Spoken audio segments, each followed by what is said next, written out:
So here we are in lesson 4 of module 4, where we're talking all about branding. And now it's time for us to start talking about your visual brand.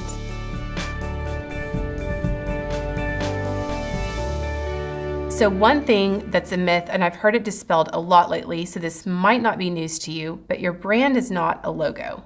I understand branding is really popular right now, and I understand why. I love getting onto Pinterest and looking at brand boards as much as anyone. I want to explain the concept of branding to you from a different perspective. Think about your brand as 3 concentric circles. The outside circle is what we're going to call your brand. This includes things like your brand personality, different brand characteristics, the characteristics of your product or how your product is delivered, the speed and the values that your product displays. This can include things like the level of quality that you offer in terms of your product or service. The outside layer also includes things like your communication methods, your communication channels, and the tone of your brand voice.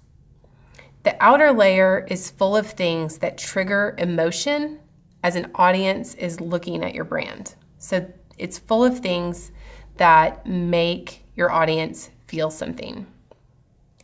Now, the next inner circle is your visual identity. And this includes things like color, imagery, typography, layout, and the use of space. The very center circle is your logo. So if you don't get that outer circle right, you're never going to trigger the right emotion when someone looks at your logo. Does that make sense? And you want your logo to mean something to your customers. So I'm not going to tell you that your logo is not important. It is. I do want to tell you that if you're in startup mode, I wouldn't recommend to go out and spend a lot of money on your logo. As your messaging and your products evolve over time, so will your logo. And as you start to make more money, you'll be able to spend more money on the graphic design for your business. Here's what I'd rather see you invest in. If you're building a personal brand, I'd like to see you invest in good headshots. Getting good headshots from a good photographer is going to communicate a lot of the emotion and personality and the values that you want to communicate as a brand. If you're selling a physical product, invest in good photography for that product. And if you're selling an intangible service or an information product, hire an event designer or hire a good graphic designer to help you get all of that just right. No matter where you are in the process of creating a brand, the best advice I want to give you is this.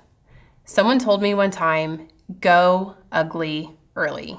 And I know that sounds contradictory, especially to a lot of us who are creative and we like for things to be just perfect. Here's the thing though, it's all too easy for us to get caught up in chasing the perfect everything.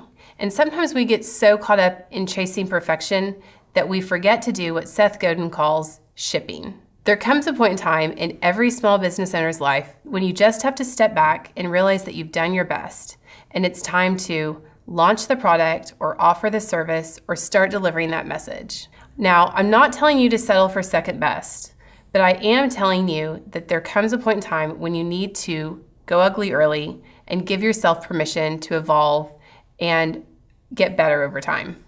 The good news is, no matter what, you'll always learn something, and the next round can always be better than what you just launched. We've got some worksheets for you on this, and a couple of recordings from some friends of mine who have really good advice about branding. So take a moment to listen to those recordings and enjoy filling out the worksheets for this, and I'll see you over in the private forums.